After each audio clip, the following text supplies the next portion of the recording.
Video ini tentang analisa fundamentalnya saham Temas. Video ini juga tentang perhitungan kisaran harga wajar saham Temas. Tapi sebelum dimulai, saya punya info bahwa saya punya bocoran 3 saham yang like invest. Kenapa saya sebut like invest? Karena 3 saham yang saya bocorin itu fundamentalnya mewah, valuasinya murah, dan prospeknya cerah. Bocoran 3 saham yang like invest ini bisa Anda akses lewat link yang saya taruh di deskripsi. Anda bisa ambil sekarang kalau Anda lagi buru-buru. Anda bisa ambil nanti setelah nonton video ini. Toh nanti di tengah dan di akhir video saya akan ingetin untuk ambil bocoran 3 saham yang like invest ini. Oke, tanpa berlama-lama kita mulai videonya. Video ini direkam 20 Maret. Temas itu lagi closing di 29.20. 20 Maret 29.20. Oke. Kita masuk ke topik pertama, yaitu ekuitas. Ekuitas itu harta di luar hutang. Sepanjang 2022, atau kalau panjangnya disebutnya ekuitas kuartal 4, singkatnya ekuitas Q4, si Temas itu ada di 2,1 triliun.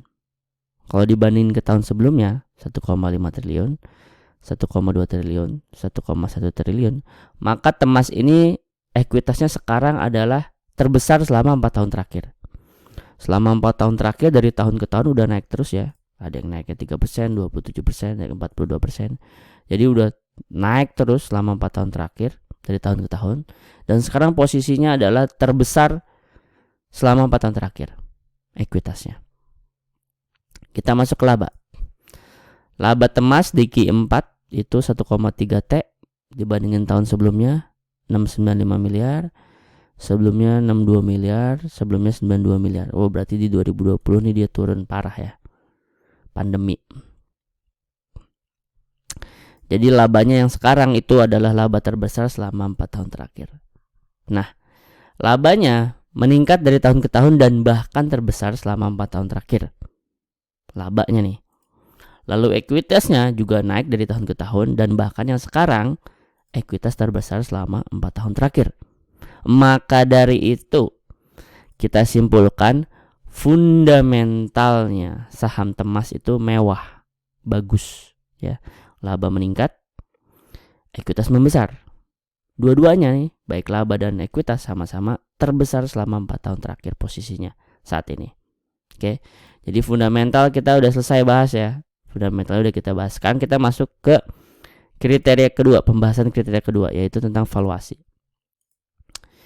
Valuasinya di sini saya akan menggunakan dividen, ya, menggunakan acuan dividen. Tapi sebelum saya mulai hitung, saya minta tolong ke Anda untuk like video ini dan tulis Temas di komen. Makin banyak yang lakuin dua hal tadi, like dan komen Temas.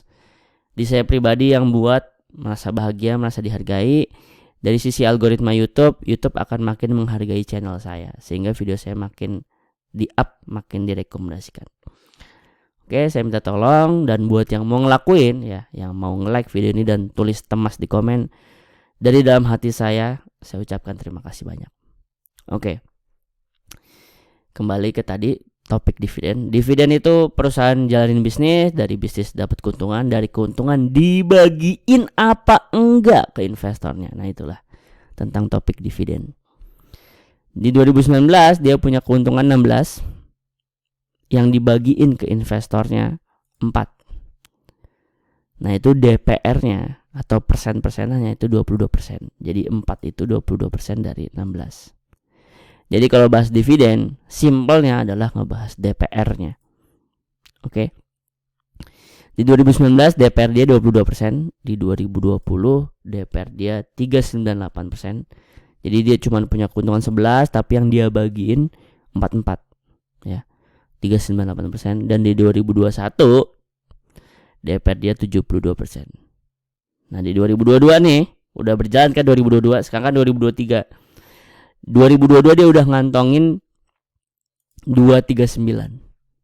Nah, kira-kira berapa nih DPR untuk ngebagiin keuntungan sebanyak 239 itu? Ya. yang akan dibagiin di 2023 ini. Ya, jadi kan sekarang 2023, sekarang kan 2023. Berarti 2023 bagiinnya hasil keuntungan sepanjang 2022. Gitu ya. Oke. Tapi sebelum kita nebak-nebak atau memproyeksikan berapa besaran DPR-nya, kita lihat dulu kekonsistenan Temas, ya. Nah, ini sejarah Temas bagi-bagi dividen. 2006 dia bagiin, terus dari 2007 sampai 2012 bolong. Nah, ini perlu dicatat nih berarti nih. Berarti si Temas nih bisa aja nih bolong nih. Ya. 2013 bagiin, 2014 bolong lagi. 15, 16, 17 bagiin, 18, 19 bolong. Ya. 20 bagiin, 21 bagiin, 22 bagiin, 23 bagiin. 23 kok udah bagiin? Ya karena dia udah bagiin interim. Ya, jadi ada saham-saham yang bagiin dividennya sekali setahun, ada yang 2 kali setahun, ada 3 kali setahun, ada 4 kali setahun. Normalnya 1 atau 2. Yang 2 itu berarti yang pembagian awal disebut interim, pembagian yang kedua disebut final. Nah, si Temas ini untuk keuntungan 2022 yang 239 ini dia udah sempat bagiin 52. Jadi perhitungan yang sekarang adalah perhitungan setelah dikurangin 52, udah setelah dikurangin pembagian interim. Nah, tadi secara konsistensi Temas bisa bolong nih, bisa ya, bisa. Jadi di sini saya akan bikin skema pesimisnya 0%. Bisa aja dong, bisa aja tiba-tiba Temas baginya 0%. Kenapa bisa aja? Ya dari sepanjang sejarah beberapa kali di beberapa tahun nyempil keadaan di mana dia ngebagiin tuh, ya ada tuh. Jadi kemungkinan itu ada. Terjadi apa enggak belum tentu, tapi kemungkinan itu ada apa enggak ada, karena secara sejarah seperti itu. Nah, sekarang yang kedua adalah tebakan optimis saya. Tebakan optimis saya dia bagi di 50%. Kenapa? Ya karena sekarang dia keuntungan lagi banyak, ya. Keuntungan lagi banyak, kondisi lagi nggak kenapa-napa gitu ya. Ekonomi udah balik, nganter-nganter barang udah jalan lagi gitu ya. Dan dia nggak terlalu peduli sama harga batubara. Misalnya dia beli saham batubara berarti kan peduli sama harga acuan batubara. Nah, tapi ini kan dia Temas logistik, jadi nganter-nganterin doang. Jadi selama ada yang dianterin, ekonomi antar negara baik-baik aja, dia sebenarnya baik-baik aja. Jadi menurut saya optimisnya saya dia bagiin setidaknya 50%. 50% dari mana? 50% adalah DPR normal suatu saham kalau bagiin dividen. Lalu optimisnya dia bagiin 72%.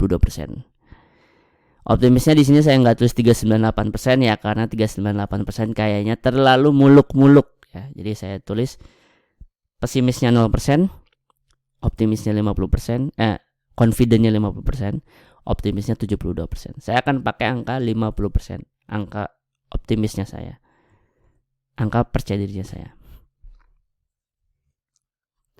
Nah, udah keluar harga murahnya Temas dengan performa seperti ini, dengan DPR asumsinya 50%, dan sudah dengan ngurangin dividen interim yang dibagikan, maka harga Temas murahnya itu ada di 673. Atau di harga sekarang 2920 udah kelewatan 77%. Ini harga termurah, harga murah nih ya. Normalnya kita udah bersyukur kalau kita bisa beli di harga wajar. Harga wajarnya Temas ada di 1010. Atau di harga sekarang 2920 udah kelewat 65%. Atau harga mahalnya yang biasanya momen-momen membingungkan karena di situ dua pilihan antara lanjut ngehold atau langsung TP begitu nyentuh harga mahal. Harga mahalnya ada di 1300. Atau di harga sekarang 2920 itu udah kelewat 54%. Jadi kalau Anda nanya ke saya nih yang suka ngitung kisaran harga wajar berdasarkan proyeksi dividen, ya, maka saya bilang Temas itu udah mahal valuasinya. Valuasinya udah nggak murah, valuasinya mahal. Jadi Anda kalau baru mau masuk sekarang, Anda nanya ke saya, analisa saya gimana? Dan saya sebagai investor yang menggunakan proyeksi dividen untuk ngitung kisaran harga wajar, maka saya akan bilang Temas udah kemahalan. Oke? Jadi kalau baru mau masuk ya gimana ya? Ya terserah Anda lah. Anda bisa mengartikan sendiri kata-kata saya. Kalau Anda udah megang barang, Ya, Anda artikan sendiri juga kata-kata saya tadi. Oke, sekian sebagai penutup. Kalau Anda suka analisa seperti ini, analisa yang tidak terlalu tebar fear, juga tidak terlalu tebar FOMO gitu ya, silahkan subscribe channel Saham Nyantai. Lalu sebagai pengingat, saya punya bocoran 3 saham yang like invest, yang fundamentalnya mewah, kayak si Temas ini. Valuasinya murah, kalau Temas valuasinya udah gak murah, dan prospeknya cerah.